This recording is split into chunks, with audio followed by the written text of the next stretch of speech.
Question है, जिस प्रकार संघ की कार्यपालिका राष्ट्रपति होता है, कार्यपालिका के प्रमुख राष्ट्रपति होता है। ध्यान दीजिएगा, पहला पॉइंट क्या है, संघ की कार्यपालिका का प्रमुख राष्ट्रपति। वैसे ही राज्य की कार्यपालिका का प्रमुख राज्यपाल होता है। ध्यान रहे, ये तुलनात्मक प्रश्न है। प्रश्न का नेचर क्या है, यहाँ पर क्या ध्यान देना है, प्रश्न का नेचर क्या है, 4 नंबर में तुलनात्मक प्रश्न है। इस चीज को ध्यान में रखना है। अब जिस प्रकार संघ की कार्यपालिका का प्रमुख राष्ट्रपति होता है, वैसे ही राज्य की कार्यपालिका का प्रमुख राज्यपाल होता है। किंतु राज्यपाल को राज्य में उतनी शक्तियां प्राप्त नहीं है जितनी संघ में राष्ट्रपति को। अब यहाँ पर क्या हो रहा है, राज्यपाल और राष्ट्रपति के शक्तियों का, राष्ट्रपति के शक्ति का क्या हो रहा है, तुलना हो रहा है।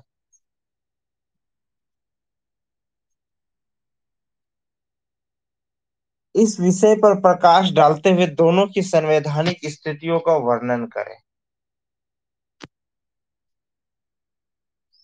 इस विषय पर प्रकाश डालते हुए दोनों की संवैधानिक स्थितियों का वर्णन करें। प्रश्न में सबसे पहले आपको देखिए यहाँ पर क्या दिख रहा है, इस सीट को समझिएगा। यहाँ जो उत्तर लिख, प्रश्न बहुत सिंपल है। प्रश्न आपका इससे ज्यादा आपको लग रहा है वो इतना कुछ इजी क्वेश्चन कहीं नहीं दिखने को मिले, लेकिन यहाँ लिखने का जो तरीका है वो आपका मार्क्स तय करेगा। इसको दो तरीके से लिखा जा सकता है। पहला देखिए,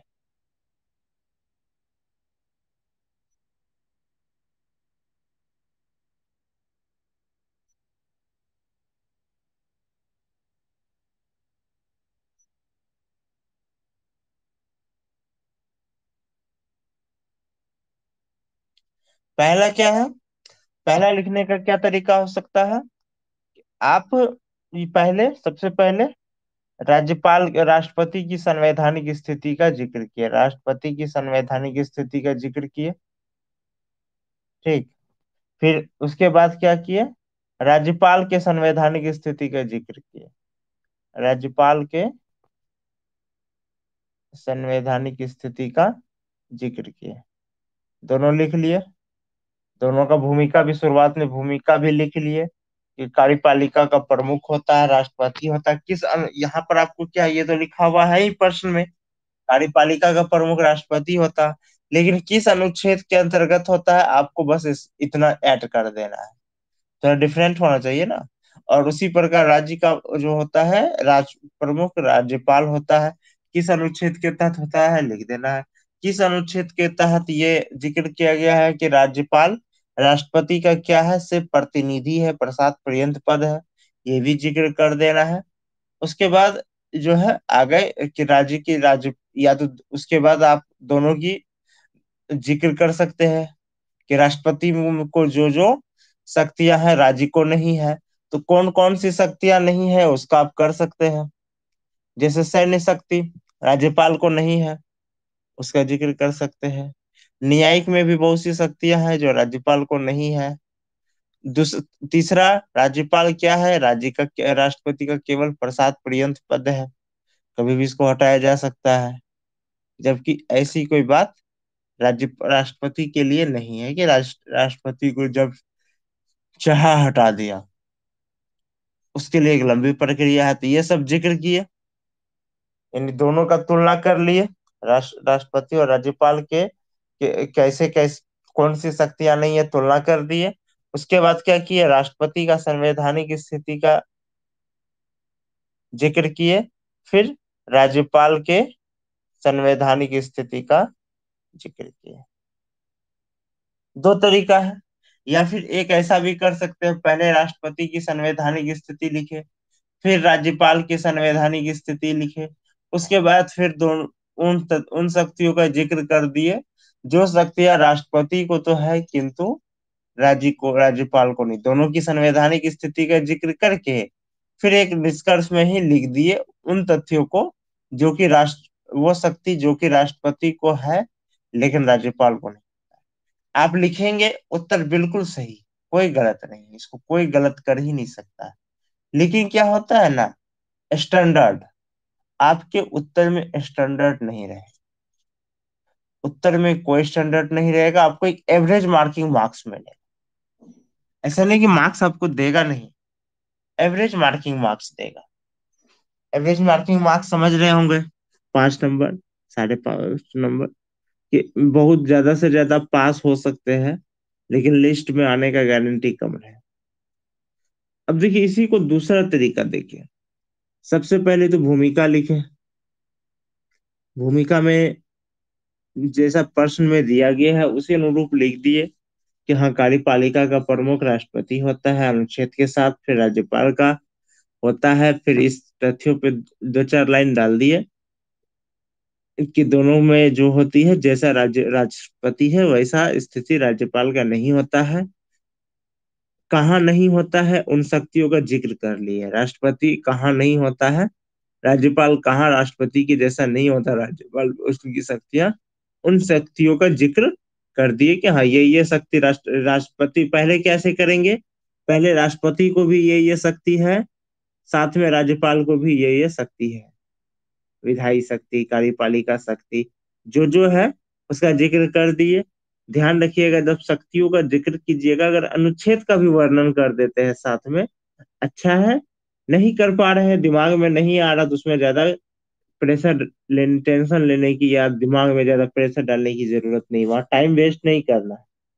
टाइम किसी भी स्थिति में टाइम से ऊपर नहीं जाना चाहिए, चाहे क्वेश्चन हम जैसे लिख रहे हैं। उसके बाद ये जब हो गया, दोनों की शक्तियों का कर दिए वर्णन, कहाँ पे राष्ट्रपति जो होता है, ऐसा कौन सी शक्तियां हैं जो कि राज्य राष्ट्रपति को है लेकिन राज्यपाल को नहीं है। अब क्या है, अब दूसरे वाले भाग में आ गए कि दोनों की संवैधानिक स्थितियों का वर्णन करें। तो एक चीज को हम पहले ही बता दिए हैं कि प्रश्न का नेचर क्या है, तुलनात्मक है।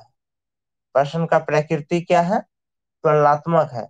तो यहाँ अब अगर वैसा भी लिखेगा तो चलेगा, आप वैसे भी लिखेंगे, पहले राष्ट्रपति का संवैधानिक स्थिति लिखे। आप अगर वैसे भी लिखते हैं कि पहले राष्ट्रपति का संवैधानिक स्थिति लिखे, फिर जो है राज्यपाल का संवैधानिक स्थिति लिखे, चलेगा। लेकिन अगर थोड़ा सा इनको तुलनात्मक करते हुए लिखते हैं, जैसे कि राष्ट्रपति को ये शक्ति प्राप्त है, वहीं राज्यपाल को भी राज्य में इन शक्तियों का प्राप्त, जैसे लिख दिए। पहला पॉइंट देखें, राष्ट्रपति राज्य का प्रमुख होता है, केंद्र का प्रमुख होता है, केंद्र की कार्यपालिका का प्रमुख होता है। वहीं राज्यपाल भी क्या होता है, राज्य के कार्यपालिका का प्रमुख होता है।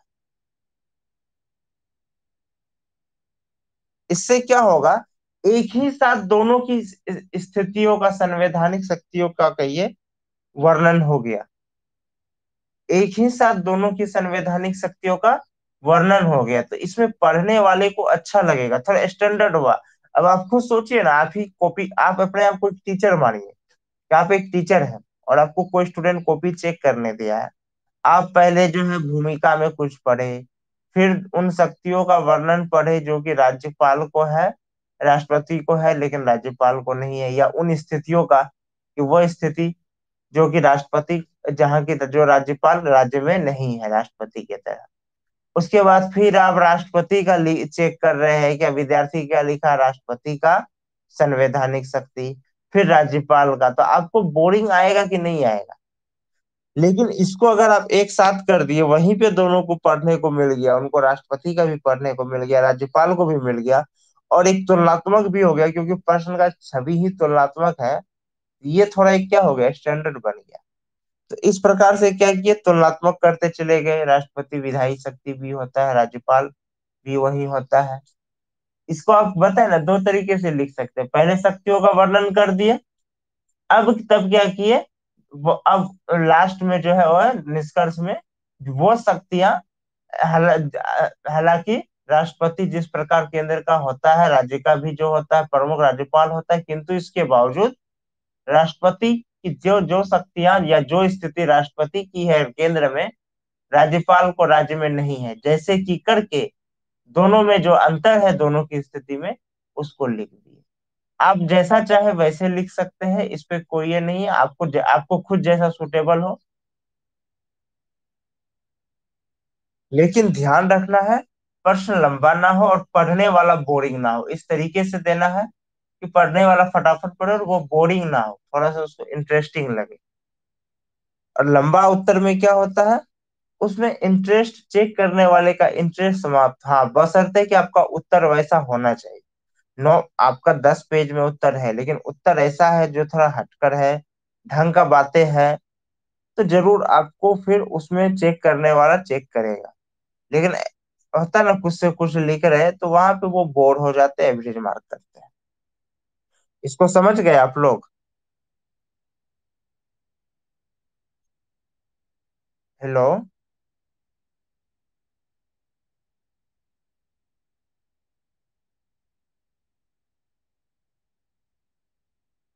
आप समझ गए सूर्यमणि जी?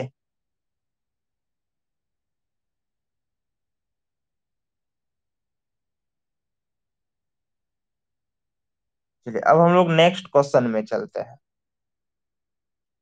पॉलिटी में ध्यान रखिएगा, अगर अनुच्छेद का वर्णन करते हैं तो बहुत अच्छा है, नहीं करते हैं तो कोई खास बुरा भी नहीं है, आपको फिर बाकी चीजें थोड़ा सा ढंग का करना होगा। गुड मॉर्निंग सूर्यमणि जी। अब आते हैं पांचवा क्वेश्चन। लोक लेखा समिति की भूमिका की विवेचना करते हुए, ये थोड़ा सा इम्पोर्टेंट इसलिए है, लोक लेखा समिति, यहाँ पर आपको लोग ये भी कर सकता है लोक लेखा समिति की विश्वसनीयता पर। कारण क्या है, केंद्र में विपक्ष इस पे सवाल उठा रहा है, केंद्र पे, जो हालांकि ऐसा होना नहीं चाहिए। लोक लेखा समिति में खुद जो होते हैं ये रहते हैं, विपक्ष के ही रहते हैं। लेकिन उसके बाद भी जो है मतलब सभी विपक्षी पार्टी नहीं, कुछ विपक्षी, क्योंकि विपक्ष का मतलब केंद्र में सिर्फ कांग्रेस ही नहीं आ जाएगा, हर वो पार्टी जो कि बीजेपी के साथ या एनडीए में नहीं है, कुछ है जो उठा देते हैं सवाल। तो अभी जो है ये थोड़ा सा है, चर्चा का विषय बना हुआ है।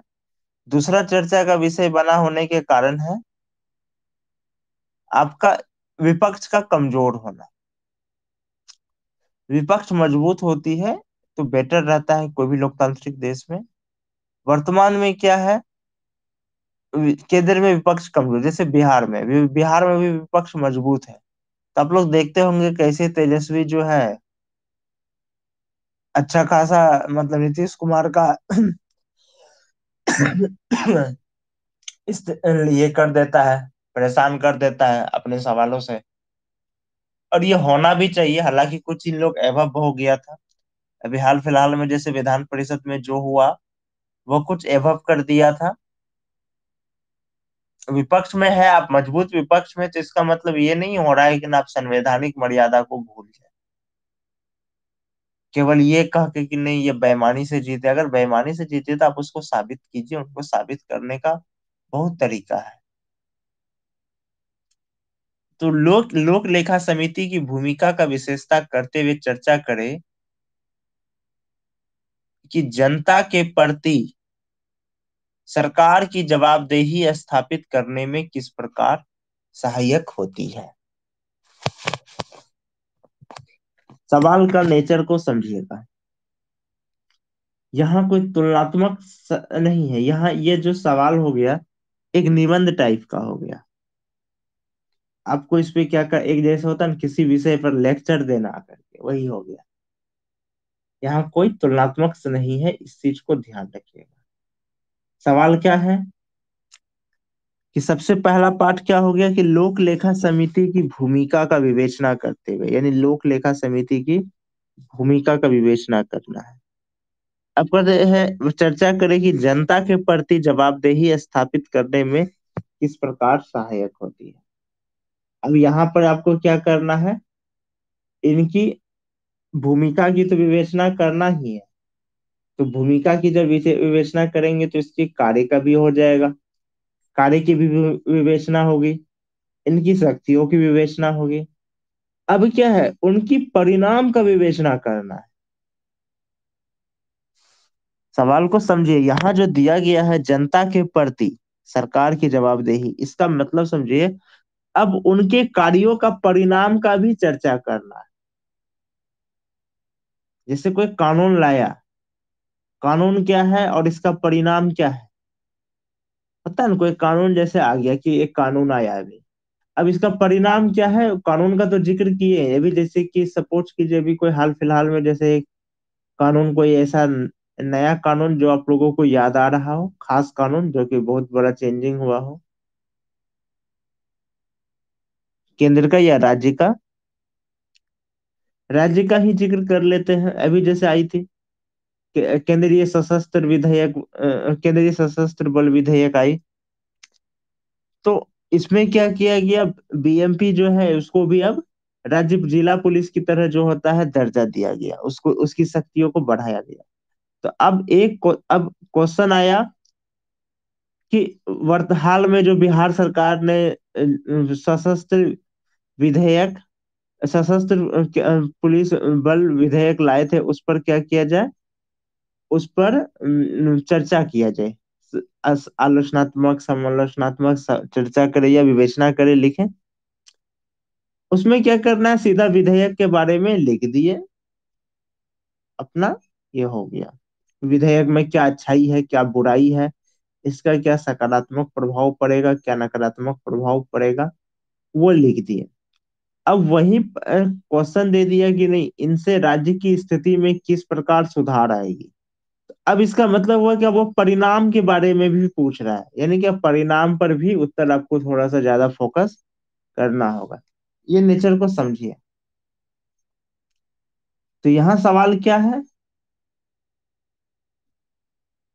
यहाँ सवाल था लोक लेखा समिति के भूमिका। लोक लेखा समिति जो होती है, इसी को कहते हैं पीएसी, पब्लिक अकाउंट्स कमिटी। इसमें क्या होती है, भारतीय संसद के कुछ चुने हुए सदस्य वाली जो होती है ये समिति होती है, जो सरकार के खर्चों की लेखा की परीक्षा करती है, जो ऑडिटिंग होती है उनकी परीक्षा करती है। और ये संसद द्वारा निर्मित होती है। जैसा कि पता है कि ये जो होती है संसद द्वारा होती है, और इसको क्या होती है, प्राक्कलन समिति की जुड़वा बहन माना जाता है। इसमें 22 सदस्य होते हैं, जिसमें 15 सदस्य कहाँ से होंगे, 15 सदस्य लोकसभा से, 7 सदस्य राज्यसभा से होंगे। एक वर्ष के लिए ये निर्वाचित किए जाते हैं। और ये किसका जो होता है, रिपोर्ट चेक करेंगे, भारत के नियंत्रक महालेखा परीक्षक द्वारा। यानी सीएजी जो रिपोर्ट देगी, ऐसा नहीं होता कि सीएजी का रिपोर्ट को आंख बंद करके भरोसा कर ले। हालांकि आजकल क्या है, विपक्ष इस पे उठा रही है, वही चीज हम बोल रहे थे, विपक्ष अब क्या कर रही इस पे। तो अगर कोई विपक्ष सीएजी के रिपोर्ट से संतुष्ट नहीं हो रही है, उस पर उठा रहे कि नहीं ये राजनीति से प्रभावित है, इसका मतलब है कि आप लोक लेखा समिति पर भी उंगली उठा रहे हैं, उस पर भी विश्वास नहीं है।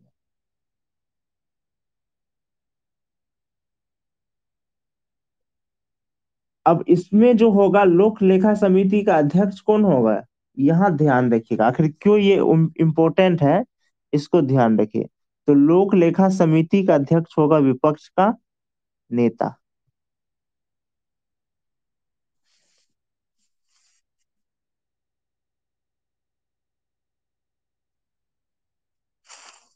इसका कौन होगा, विपक्ष का नेता। अब एक चीज को समझिए, सीएजी का भी अध्यक्ष चुनने में विपक्ष की भूमिका होती है, आपको पता ही होगा। अब सपोज कीजिए आप सरकार है, मान के चलिए आप ही लोग में कोई है, प्रशांत जी है, ये सरकार है, ये सरकार में चला रहे हैं, ठीक। अब एक संस्था है सीएजी, ये इनके कार्य का ध्यान दे रही, हिसाब का, इनका खर्चा का, किसका? सरकारी खर्च का। अब इसका जो अध्यक्ष है वो ऑलरेडी इसको चुनने में विपक्ष को भूमिका रहती है। चलिए 1 मिनट के लिए मान लेते हैं कि विपक्ष चुन तो लिया, लेकिन सरकारी अधिकारी बनने के बाद ये भी क्या हुआ? सरकार का ये हो गया तरफदार। अब क्या है, ये रिपोर्ट दिया सरकार किसका। अब ऐसा नहीं कि इसको भी आंख बंद करके कर लेना, हो सकता है फिर इसका अध्यक्ष सरकार के इन्फ्लुएंस में आ गया हो, क्योंकि अब ये सरकारी अधिकारी बन गया है, चोर चोर मसेरा भाई हो सकता है जी। अब ऐसी स्थिति के लिए संविधान में क्या किया गया है? पीएसी बनाया गया है। पीएसी का काम क्या है? इनके रिपोर्ट को जांच करना, इनके रिपोर्ट को जांच करना। अब इसका अध्यक्ष कौन है? इनका अध्यक्ष कौन है? इनका अध्यक्ष है विपक्ष का नेता, वो भी 1 साल के लिए। तो अब बताइए कि ये जो इनका जो अध्यक्ष होगा, ये तो ऑलरेडी विपक्ष का नेता है, तो ये तो सरकार के पास नहीं ना बिकेगा। ये चलिए सरकारी अधिकारी हो सकता है सरकार के इन्फ्लुएंस में आ गया, ये तो नहीं आएगा। और अगर आ रहा है तो देश का लोकतंत्र वास्तव में बहुत खतरे में है। तो ऐसा होता नहीं है, कोई क्यों चाहेगा हम विपक्ष में रहे, सरकार में आए ये नहीं चाहेगा। तो और निकालेगा कमियां, ताकि पब्लिक के पास उसको क्या हो, पॉलिटिकल इशू बने मिले सरकार को घेरने का। तो सवाल क्या है, समझिए कि लोक लेखा समिति की भूमिका का वर्णन करते हैं, विवेचना करते हैं। विवेचना में क्या करना है, इसके बारे में पहले आपको डिटेल करना है कि ये क्या होता है, कितना इसका भूमि, इसको कैसे चुना जाता है, इसका क्या कार्य है, इसको चुनने में क्या क्या उद्देश्य क्या है, ये सब का किए। अभी क्या है, इनका कार्य का उद्देश्य लिख दिए, विवेचना लिख दिए, कर दिए, इसका पूरा उद्देश्य क्या है, इससे इनका क्या क्या किस प्रकार से कार्य करती है, सारी चीजें, संवैधानिक स्थिति, कार्य करने का प्रक्रिया, तरीका, इसका जैसे ये कार्यालय किसको यूज करता है, तो केंद्र सरकार की जो सचिवालय हो की कार्यालय होता है, उसी को ये अपना कार्यालय के रूप में जो होता है कार्य करती है। लोकसभा सचिवालय जो होते हैं इसका कार्यालय बन जाता है। ये सब चीज लिखे, उसके बाद अब क्या है, दूसरा प्रश्न का दूसरा पॉइंट पर ध्यान दीजिए कि ये सरकार की जवाबदेही स्थापित करने में किस प्रकार आवश्यक होती है। देखिए ये दूसरा पॉइंट जो होता नहीं होता है एक छद्म रूप, एक चीज को समझिएगा। शतरंज में कितने खाने होते हैं? शतरंज खेले हैं ना कभी कोई? उसमें कितने खाने होते हैं? उसमें खाना होता है जिसमें गोटी रखते हैं, ऐसे ऐसे बना हुआ। तो शतरंज में टोटल कितने खाने होते हैं? आप लोग कोई बताएंगे?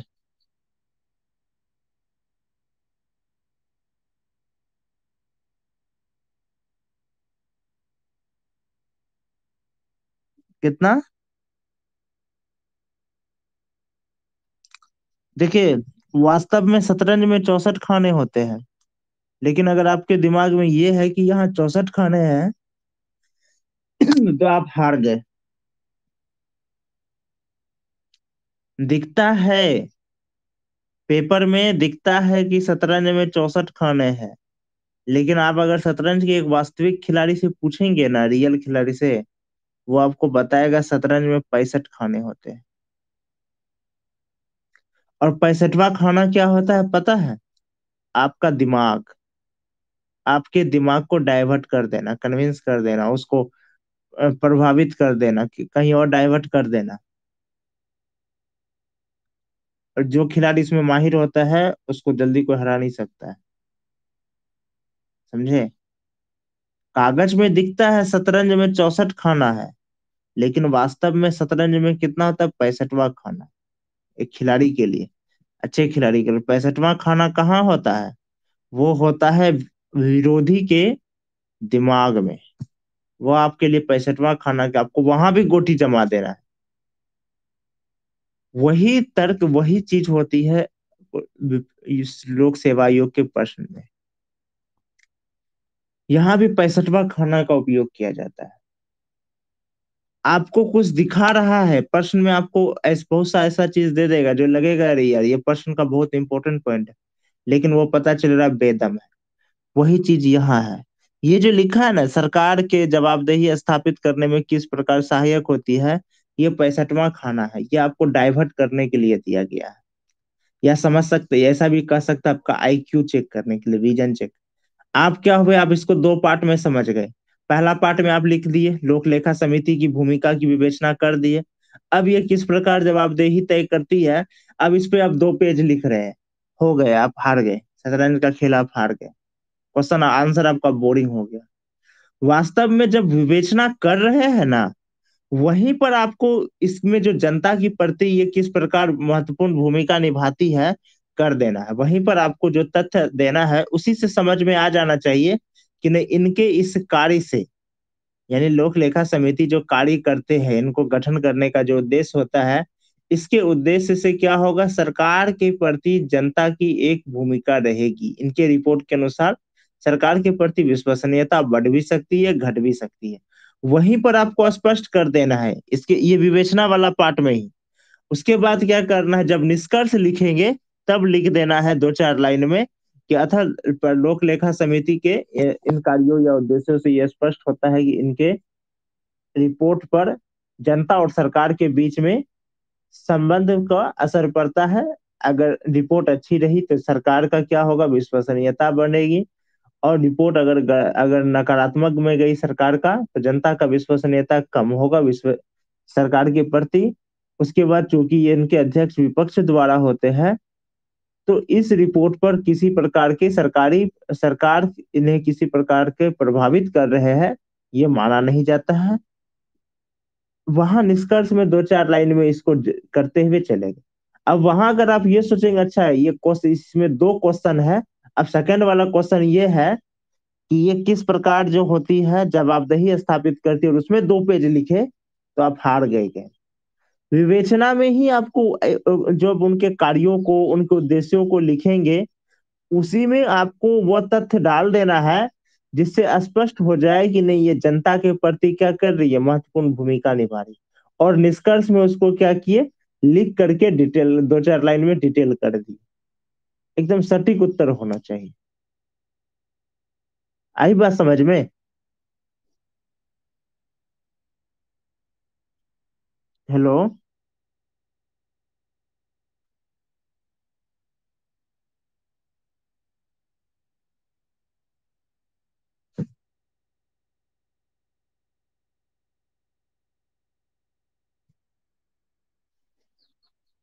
लोक लेखा समिति का आप लोगों के पास होगा। ये भारत सरकार अधिनियम 1919 के ही अंतर्गत हुआ था। ये सब चीज का जिक्र कर लीजिएगा, ऐसा नहीं कि सिर्फ वर्तमान में ही। ठीक ना, इसका पहले अधिक कार्य भूमि, इसका गठन, इसका सबसे पहले संवैधानिक स्थिति लिखिएगा। इतिहास लिखिएगा, कहाँ से ये है, इसका संवैधानिक स्थिति। उसके बाद गठन कैसे होता है, गठन में क्या कौन शामिल होते हैं, फिर इनका उद्देश्य, फिर कार्य। कार्य के बाद फिर वही निष्कर्ष देते हुए चले गए इनका किस प्रकार जो है इनके रिपोर्ट से सरकार और जनता के बीच में विश्वसनीयता का रिश्ता बढ़ेगा घटेगा, क्यों बढ़ेगा घटेगा करते हुए निष्कर्ष में 2-4 लाइन में काम खत्म, अपना उत्तर को खत्म कर देना है। तो यहाँ पर ये ध्यान रखना है। अब आते हैं हम लोग छठा क्वेश्चन में।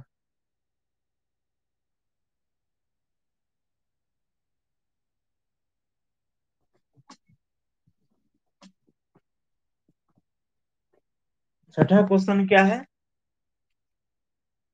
भारतीय संविधान के अनुसार किन अवसरों पर संसद के दोनों सदनों का संयुक्त सत्र बुलाया जा सकता है, एवं किन अवसरों पर यह नहीं बुलाया जा सकता है, कारण सहित इसकी व्याख्या करें।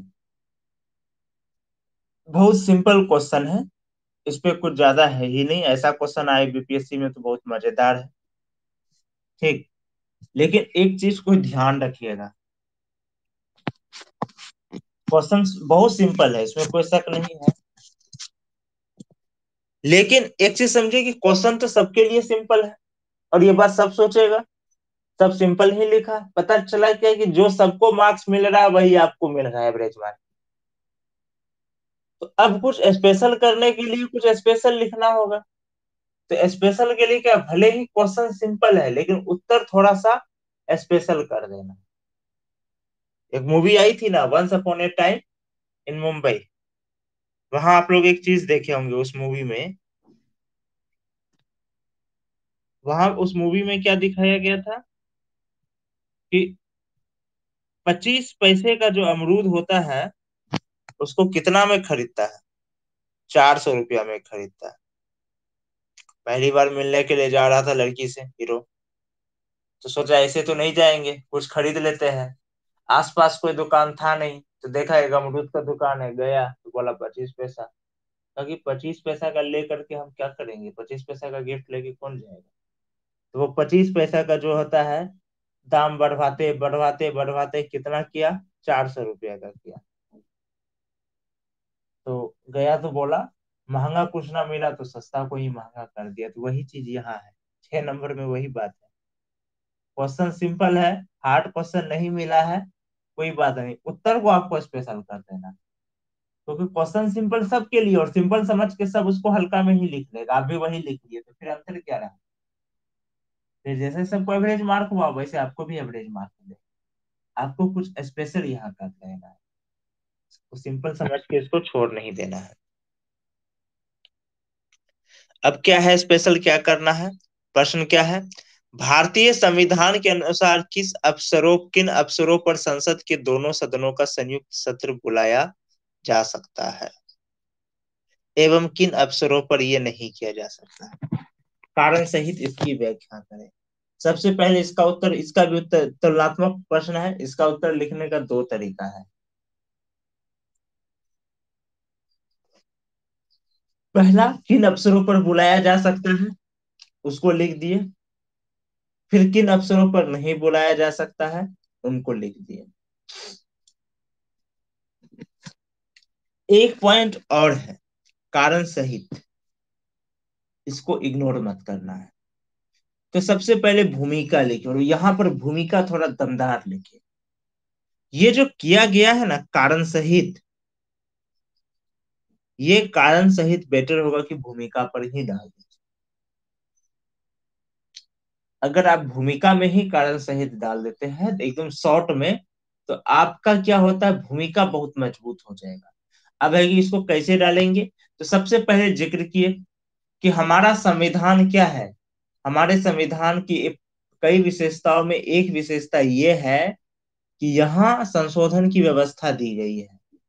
और संशोधन की व्यवस्था में हमारा क्या इस प्रकार से है कि ना तो इसे आसानी से संशोधन किया जा सकता है, ना ही इनकी संशोधन की प्रक्रिया बहुत कठोर। यानी कि हमारा संविधान ना तो कठोर है ना ही लचीला है। क्यों, क्योंकि कुछ अनुच्छेद ऐसे हैं या कुछ विषय ऐसे हैं जिन्हें संविधान ने साधारण बहुमत द्वारा क्या किया गया है, संशोधन करने की शक्ति दिया है। और कुछ संविधान ऐसे हैं, कुछ मामले ऐसे हैं जिनको विशेष बहुमत यानी 368 के तहत दिया गया है। आप लोग जब संशोधन पढ़ेंगे तो एक चीज को गौर कीजिएगा कि जो 368 वाला जो संशोधन होता है वो कभी भी विशेष सत्र द्वारा नहीं बुलाया, जो 367 होता है उसको कभी भी संयुक्त सत्र द्वारा नहीं कर सकता है। इसमें आप कौन कर सकते हैं, अधिकतम से अधिकतम साधारण वाला जो होते हैं उनको आप कर सकते हैं। 2/3 वाला भी आपको जो होगा, या फिर साधारण से 3 होता है जो सेकंड होता है, इन चीजों पर आप गौर कीजिए। जो विशेष वाला होता है ये वाला आपको 368 वाला जो होता है वो कभी भी नहीं होगा। और शायद जहां तक है एक बार आप लोग रीड कर लीजिएगा, ये आपको हम नोट्स भी भेज देंगे आज। आज आपको लोक लेखा समिति पर भी नोट्स दे देंगे और इस पे भी दे देंगे, तो माइंड में मेरा नहीं है। इसमें जो होता है शायद इसमें विशेष बहुमत वाला भी जो होता है 2/3 बहुमत, उसमें भी नहीं बुलाया जाता है, सिर्फ साधारण वाला होता है। हमको माइंड में मेरे भी नहीं आ रहा है, आप लोग देख लीजिएगा। हाँ, विशेष विशेष वाला नहीं होगा, है ना। हाँ हाँ, तो बस यही चीज हम बोलना चाह रहे थे, ये जो है ना कारण सहित में यही चीज वहां लिख देना है कि वो वो संविधान का वो भाग जो कि संघीय ढांचा को या इसकी आधारभूत संरचना को प्रभावित नहीं करती है। जैसे मान के चलिए राज्य है, राज्यों का बंटवारा है, जैसे आज बिहार को 4 भाग में बांट देगा, तो क्या संविधान का कोई आधारभूत संरचना इससे प्रभावित होगा? नहीं होगा। जो बुनियादी ढांचा है, इसमें आप संयुक्त सत्र बुला सकते हैं, यही है आंसर को स्पेशल। क्योंकि देखिए कहाँ पे कर सकते हैं, कहाँ पे नहीं कर सकते हैं, सब लिखे।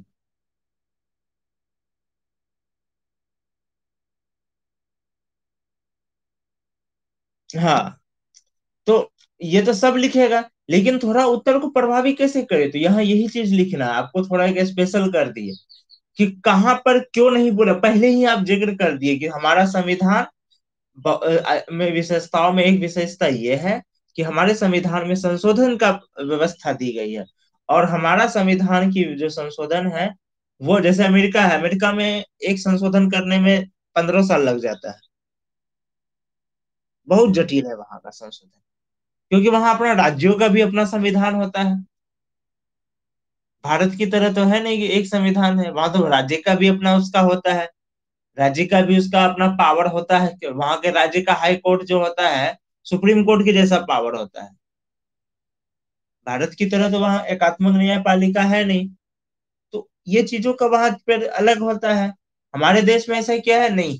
हमारे देश में संविधान संशोधन करना चाहे, चूंकि संघीय व्यवस्था है, लेकिन हमारा संघीय से संघीय कोई फेडरेशन नहीं है, यूनियन है, यूनियन ऑफ स्टेट है, ना कि यूनाइटेड ऑफ स्टेट। तो हम लोग को ये सुविधा दिया है।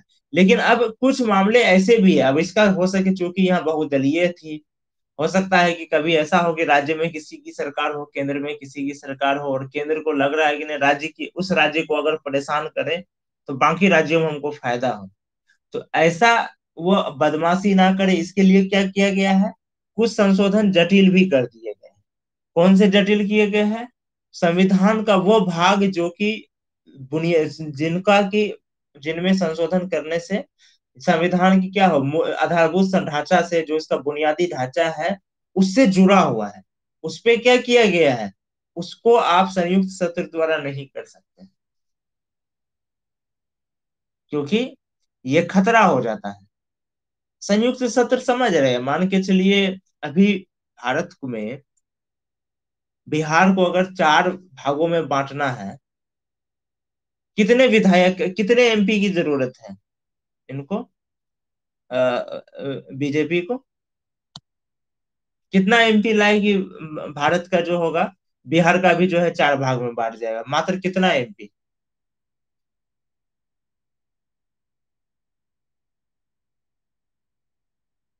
543 है।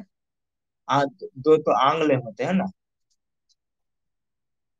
लेकिन उतना चाहिए थोड़े ना।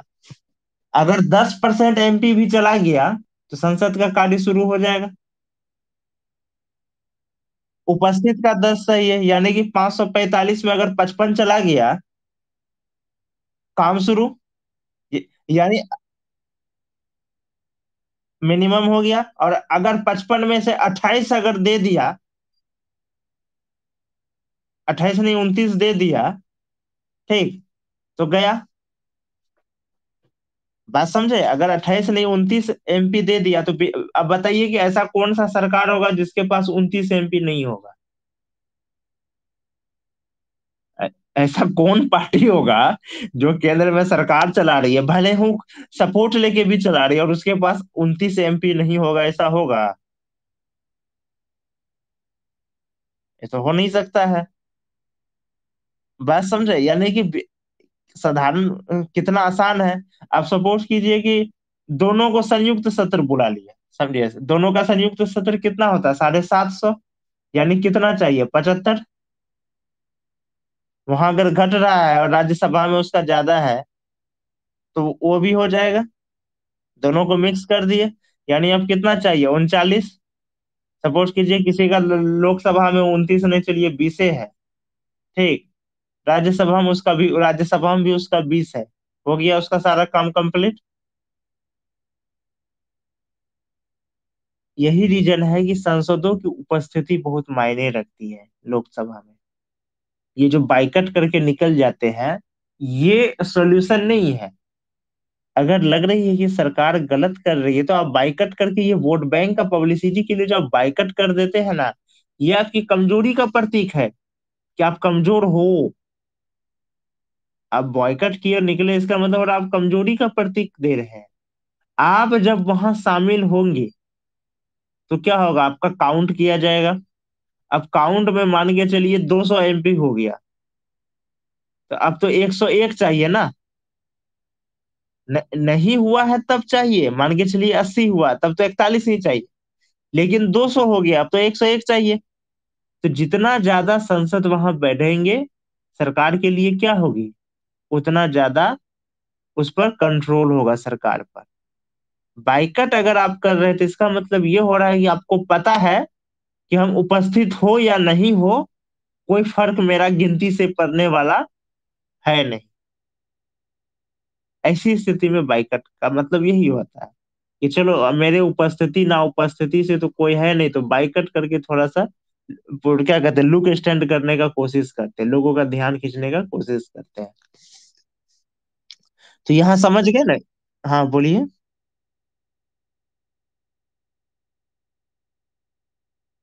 इस पे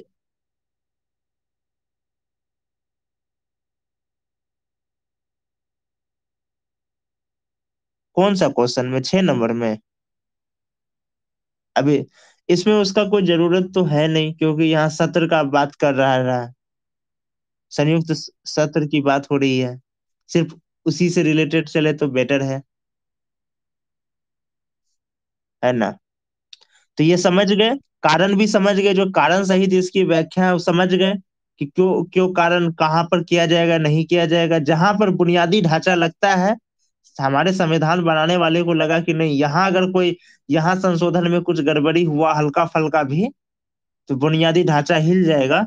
वहां पर क्या किया गया, वहां संयुक्त सत्र का अनुमति नहीं दिया, कहा नहीं आपको यहाँ नहीं देंगे।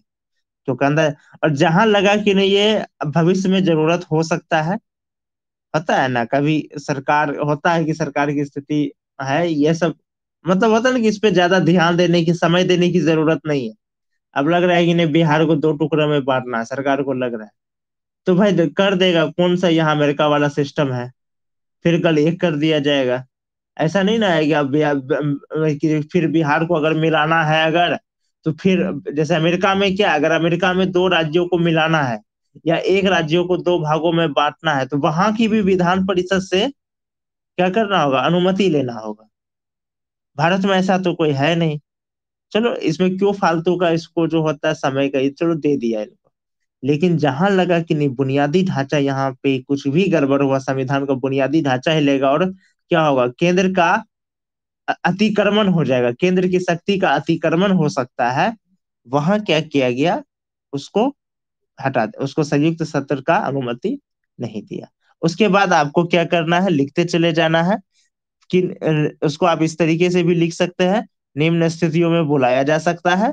फिर वहां उन कौन कौन सी स्थिति में, यहाँ पर एक चीज पहले संयुक्त सत्र का नियम लिख देना है, संयुक्त सत्र में क्या नियम है, और ये जो एग्जाम्पल दी है ये भी जिक्र कर देना है कि संयुक्त सत्र में क्या है। कि मान के चलिए भले ही 50+1 है, लेकिन अगर चाहे तो मात्र 30 एमपी लेकर के भी कानून बदल सकता है। कैसे बदल सकता है, जिक्र कर दिए। यानी कि कारण को ये भी स्पष्ट कर दिया कि क्यों हर मामले में संयुक्त सत्र नहीं दिया, ये उदाहरण आपका कारण को भी मजबूत कर दिया। उसके बाद लिखे, निम्न बातों में, निम्न क्षेत्रों में संयुक्त सत्र बुलाया जाता है, उन अनुच्छेद का जिक्र कर देना है। निम्न क्षेत्रों में नहीं बुलाया जाता, फिर वो सारे अनुच्छेद का जिक्र कर देना है।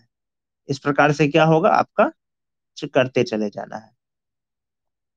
और निष्कर्ष में जो होगा, निष्कर्ष यहाँ देने की कोई जरूरत नहीं लग रहा है, सब कुछ हो चुका है।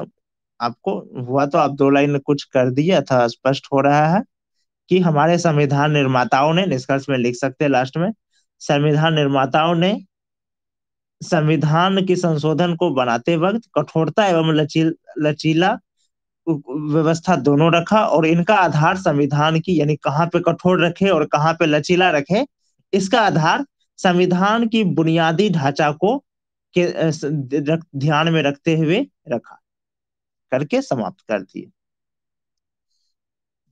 दो क्वेश्चन और बचा हुआ है, इसको कर लीजिएगा कि इसको बाद में आप लोग कीजिएगा?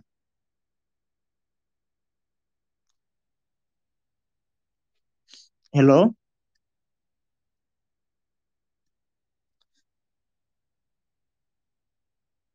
कर ले तो चलिए कर लेते हैं। ऐसे वो खास क्वेश्चन है भी नहीं इसमें समझने को।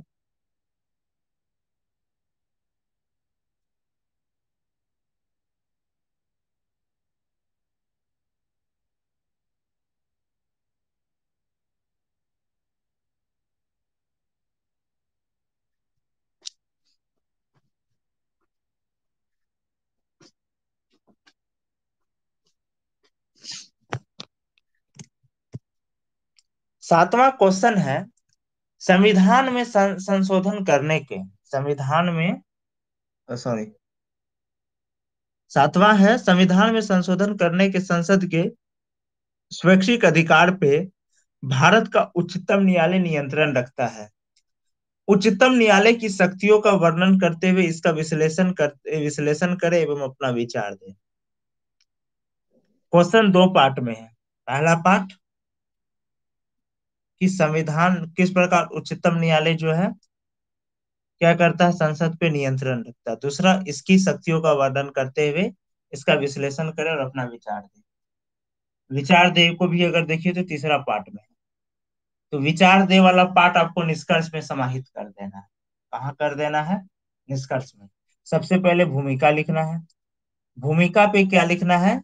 सर्वोच्च न्यायालय की, इस सर्वोच्च न्यायालय क्या है, उच्चतम न्यायालय क्या है, और इसको संविधान में इसकी क्या स्थिति, तो भाई ये संविधान का संरक्षक है। उच्चतम न्यायालय और संसद की तुलनात्मक स्थिति लिखना है भूमिका में। जैसे कि संविधान सभा को जब संसद में क्या किया गया, परिणत किया गया, तो जहां संविधान को लेकर के, संविधान में, संविधान पर का किसको दिया गया, स्वामित्व किसको दिया, सौंपा गया, संसद को सौंपा गया है, वहीं उच्चतम न्यायालय को संरक्षक इसका संरक्षण की जिम्मेदारी दिया गया। भूमिका में आपको क्या करना है? उच्चतम न्यायालय और संसद का तुलनात्मक करना है, तुलनात्मक व्याख्या करना है कि दोनों का जो होता है क्या, आपस संविधान को लेकर के क्या है, शक्तियां है, क्या कार्य है संविधान में, उसका एक तुलनात्मक जिक्र कर देना है। जब संविधान सभा को संसद में बदला गया था, तो उस समय क्या किया गया था? संविधान सभा को संसद में जो बदला, तो उस समय तो यही किया गया कि संसद में, आज से संसद ही संविधान सभा संसद है, और आगे का संविधान में जो भी चीजें होगी, परिवर्तन होगा, जोड़ना होगा, जो भी कार्य होगा संविधान को लेकर के, वो अब संसद करेगी। और न्यायपालिका को क्या किया गया, इसका संरक्षक घोषित किया गया था। तो हाँ, तो कौन करेगा न्यायिक समीक्षा? वही ना करेंगे। उसके बाद क्या करना है? उसके बाद आपको सेकेंड वाला इसमें आ जाना, उच्चतम न्यायालय का जो होता है शक्तियों का वर्णन करना है। इनके शक्तियों का वर्णन करते हुए तब इसका जिक्र करना है कि भारत संविधान संशोधन में किस प्रकार जो है उच्चतम न्यायालय नियंत्रण रखता है। क्योंकि देखिए क्वेश्चन दोनों मिला हुआ है, यहाँ भी इसका शक्ति का ही बात हो रहा है। उच्चतम न्यायालय संसद पे नियंत्रण रख रहा है, यानी कि उसकी शक्तियों का जिक्र हो रहा है। और फिर सेकंड वाला पॉइंट में क्या, उसकी शक्तियों का वर्णन करे, यानी कि पहले कोई सारे शक्तियों में एक शक्ति का जिक्र किया, बाद में सारे शक्तियों का जिक्र करने का रहा है। तो इस पे क्या करना है कि पहले उच्चतम न्यायालय की शक्तियों का वर्णन करना शुरू किए, और तब क्या किए, संसद वाला जो है उच्चतम न्यायालय को बहुत कई शक्तियां दिए गए हैं, जो कि निम्न है, जिक्र करते हुए तब क्या किए, ये वाला पॉइंट पे आ गए। कौन वाला पॉइंट पे आ गए? ये वाला पॉइंट में आ गए, यही न्यायिक समीक्षा वाला, कि जो संविधान जब बनाते हैं तो संसद उस पे क्या होते हैं, उच्चतम न्यायालय नियंत्रण रखता है। किस किस प्रकार से नियंत्रण रखता है, अब इसका जिक्र करना शुरू किए।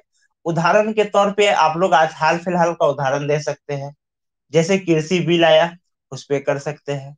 कुछ दिन पहले जैसे अभी आदित्यनाथ योगी जो है, ये हालांकि उच्च न्यायालय का मामला है, तो यहाँ पर ये है नहीं, संसद है तो इसको छोड़ दीजिएगा, क्योंकि ये विधानसभा और उच्च न्यायालय का मामला है।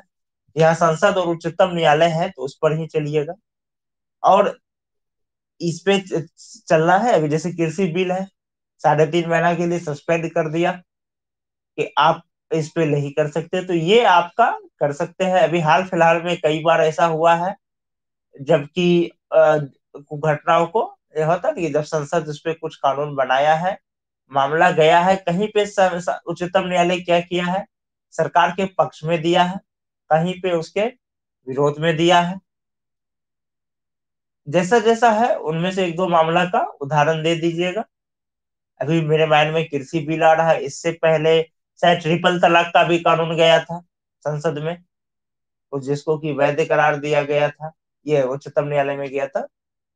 ट्रिपल तलाक का भी गया था शायद, माइंड में मेरे भी नहीं आ रहा उसका गया है या नहीं है। गया ही होगा, देख लीजिएगा आप लोग, अगर गया है तो उसका भी जिक्र कर दीजिएगा। इस प्रकार पुराना भी ले सकते हैं, पुराना भी कुछ ऐसा जरूरी नहीं हाल फिलहाल का, पहले का भी कोई ऐसा अधिनियम है इम्पोर्टेंट है, तो उसको भी लेकर के। हाँ, सीए भी गई थे, तो ये सब पर जिक्र कर सकते हैं उदाहरण के सहित। और ध्यान रखिएगा, थोड़ा कोशिश कीजिएगा दोनों लिखने का, ऐसा नहीं कि सारे कानून लिख दिए कि नहीं इसमें सही था। उन एक दो उस कानून को भी लिखना है जहां की उच्चतम न्यायालय क्या किया, सरकार को 100% सही किया। और कुछ कानून ऐसे भी आए जिसमें कि कोई भाग है जिसको कि सरकार क्या किया, शून्य घोषित कर दिया अनुच्छेद 13 के तहत, तो उसको जिक्र कर दीजिएगा। अनुच्छेद 13 और अनुच्छेद 32 का भी जिक्र कर लीजिएगा। मौलिक अधिकार का भी जिक्र कर लीजिएगा कि मौलिक अधिकार का संरक्षण दिया गया है।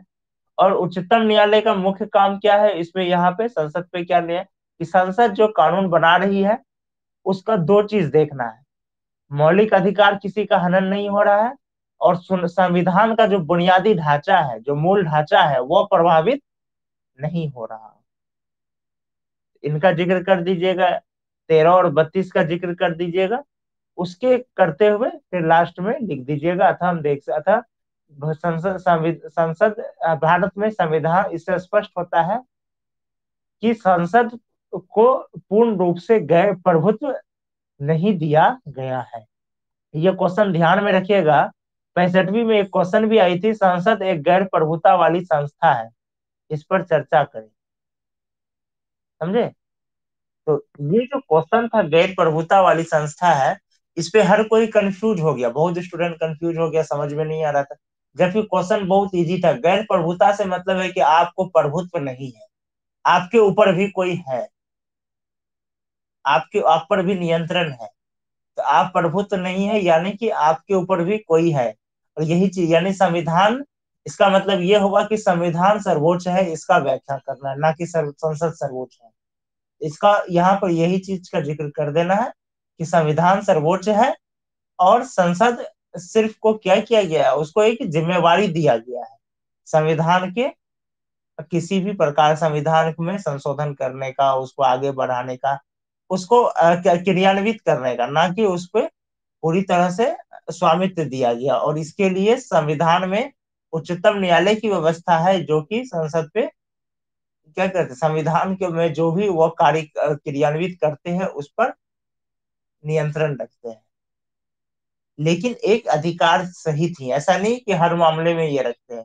कुछ मामले हैं जहां की संसद को ही शक्ति है, जैसे अनुच्छेद 17, वहां जो संसद कानून बनाएगा वही वैल्यू रहेगा, ना कि संविधान। स्पर्शता को लेकर के संसद का कानून ही मेन होता है, ये स्पष्ट कर दिया गया है संविधान में।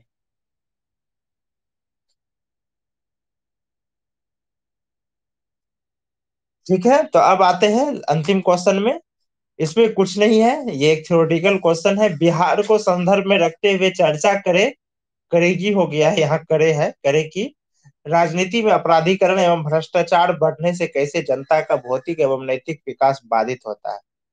भौतिक एवं नैतिक विकास देखिए कोड किया गया है, दोनों का मतलब क्या हुआ, मौलिक अधिकार, आपका मौलिक अधिकार किस प्रकार प्रभावित होगा। स्वाभाविक बात है कि जब राजनीति में अपराध बढ़ेगा, भ्रष्टाचार बढ़ेगा, तो सबसे पहले क्या होगा? आपका स्वतंत्रता का अधिकार हनन होगा। करप्ट रहेगा तो आपका स्वतंत्रता का अधिकार नहीं हो रहा है। आपको और भी बहुत सारी चीजें हैं जो कि नहीं मिल पा रहे हैं, आपका शोषण हो रहा है।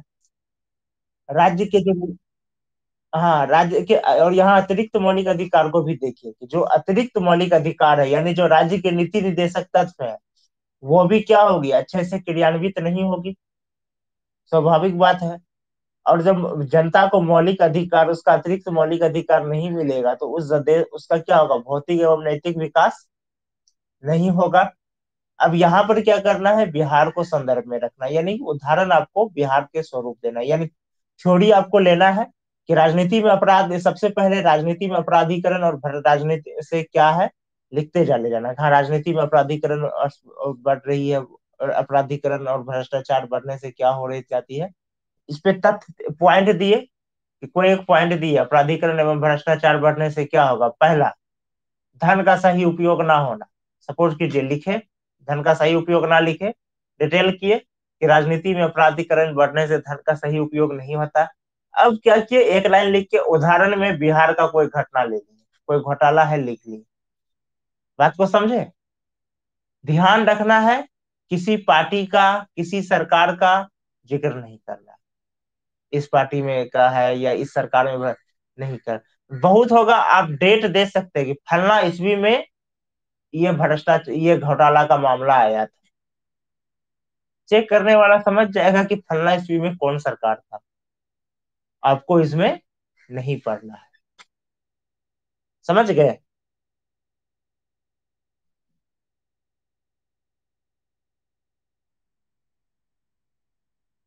हेलो। हाँ हाँ, अब लेटेस्ट दीजिए, पुराना दीजिए, सबका दीजिए, बस ध्यान में रखना है कि, हाँ बोलिए।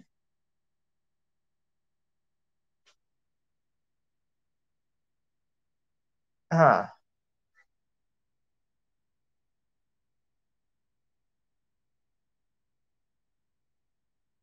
हाँ,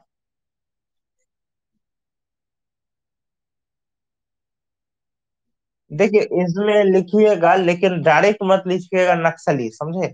यहाँ पर क्या लिखिएगा ना, कि हालांकि नक्सली जो होते हैं वो सरकारी, ये सरकारी कार्यों के असंतोष से इसका जन्म हुआ। सरकार की योजनाएं सही तरीके से, लेकिन वर्तमान में ऐसे मामले देखने को मिले हैं जहां नक्सली जो है, नक्सली नेता, समझे, घुमा करके, डायरेक्ट नहीं, इस डायरेक्ट आप लिखे तो इसका मतलब समझ रहे हैं क्या हुआ? इसका मतलब हुआ, सपोज कीजिए कॉपी चेक करने वाला वामपंथी विचारधारा का, वो कहेगा कि ये आदमी नक्सली का विरोधी है, कल ही ऑफिसर बनेगा तो नक्सली का दमन करेगा। इसके नक्सली, इसके नजर में ना ये नहीं दिख रहा है कि नक्सली आदिवासी है, गरीब है, उसको योजना नहीं मिल रहा है, उसका योजना का लाभ खा रहा है। समझे बात को? और थोड़ा ये वो ऐसे विचारधारा के लोग ना थोड़ा जल्दी सेंसिटिव, मतलब इमोशनल जल्दी हो जाते हैं ऐसे मामलों में। तुरंत एक ही लाइन में आपके बारे में निर्णय ले लेंगे, ये आदमी गरीबों का दुश्मन है, ये आदमी पूंजीवाद का समर्थक है। आपका एक शब्द आपका पूरा व्यक्तित्व वहां दिखा देगा। हाँ, तो आपको घुमा करके लिखना है, समझे, कि ऐसा नहीं, ऐसा होगा, कि ऐसा समझ, ऐसा कुछ मामलों में देखा जा रहा है, सभी नहीं, कुछ मामलों में, कई नक्सली नेताओं में, कभी कभी मीडिया रिपोर्ट्स के अनुसार ये आती है कि कई नक्सली नेता भी होते हैं जो कि सरकारी तंत्र के साथ मिलकर के भ्रष्ट में लिप्त हो चुके हैं। इस कारण से क्या हो रहा है? डबल नुकसान हो रहा है। एक तो सैन्य नुकसान हो ही रहा है, आर्थिक नुकसान भी हो रहा है, साथ में जो जनता है, भोले भाले जनता है, वो भी गुमराह हो रहे हैं। वो इन नेताओं को अपना भगवान मानकर जैसा वह कहते हैं वह कर रहे हैं, जब और नतीजा ये सब नक्सली की समस्या बढ़ते जा रही है, जिनसे क्या हो रहा है, ये जो युवा है जो कि कम उम्र में ही नक्सली में शामिल हो जाते हैं, उनका भौतिक एवं नैतिक विकास नहीं हो पाता है। घुमा करके देना है, समझे? किन्हीं का और कोई क्वेश्चन?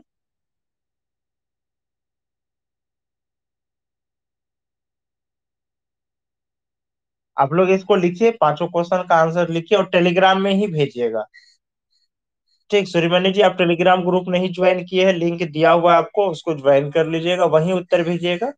और आप जो कल भेजे हैं ना रात में आंसर लिख के प्रशांत जी, उसको भी फिर से टेलीग्राम में भेज दीजिएगा ग्रुप में। ओके। ठीक है, आप लोग इसको ये कीजिए, फिर कल के आंसर को करते हैं।